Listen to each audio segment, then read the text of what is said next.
আসসালামু আলাইকুম। আমন্ত্রণ জানাচ্ছি ব্রেকিং নিউজ সঙ্গে থাকার জন্য ধন্যবাদ। সাথে আছি আমি মোশাররফ করিম। শেষ হয়েও হইল না শেষ, রবীন্দ্রনাথ ঠাকুরের সেই গল্প। এই চরণের মতোই অবস্থা বাংলাদেশ রাজনীতির। কাঙ্ক্ষিত রাজনৈতিক স্থিতিশীলতা।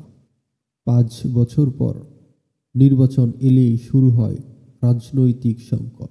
শুরু হয়ে যায় হরতাল, অবরোধ ও আন্দোলনের নামে সহিংসতার মতো বড় বড় কর্মসূচি।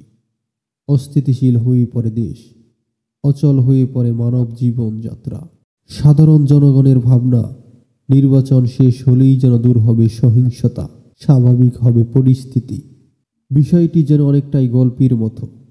এবারেও সাধারণ জনগণ আশা করেছিল নির্বাচন হয়ে গেলেই দূর হবে সংকট, কিন্তু জনগণের সেই আশাই যেন এখন দুরাশায় পরিণত হয়েছে।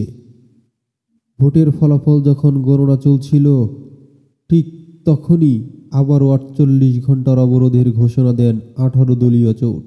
মিলে যায় রবি ঠাকুরের সেই কবিতার চরণটি, শেষ হয়েও যেন হইল না শেষ। রাজনৈতিক পরিস্থিতি কোন দিকে যাবে তা কেউ বলতে পারছে না। আবার কেউ কেউ বলছেন বিরোধী দল আরও কঠিন হবে, কঠোর থেকে আরও কঠোর হবে সরকার বিরোধী আন্দোলন। বিএনপি একসময় একতরফা নির্বাচনের চেষ্টা করেও টিকে থাকতে পারেনি, ঠিক তেমনি আওয়ামী লীগও বেশি দিন টিকে থাকতে পারবে না, মন্তব্য সাধারণ জনগণের। সংক্ষিপ্ত সময়ে আবার নির্বাচন দিতে বাধ্য হবে সরকার।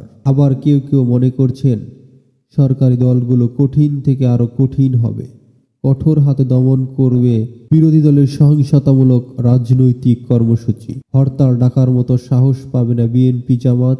সরকারি দলগুলোর মন্তব্য, নির্বাচনের পর কঠোর হাতে দমন করা হবে সহিংসতামূলক কর্মসূচি, কোনোভাবেই ছাড় দেওয়া হবে না তাদের। অতীতে নির্বাচনগুলোর ১ বছর আগে আন্দোলন শুরু হতে দেখা গেলেও কিন্তু এবার একটু ভিন্ন রকম।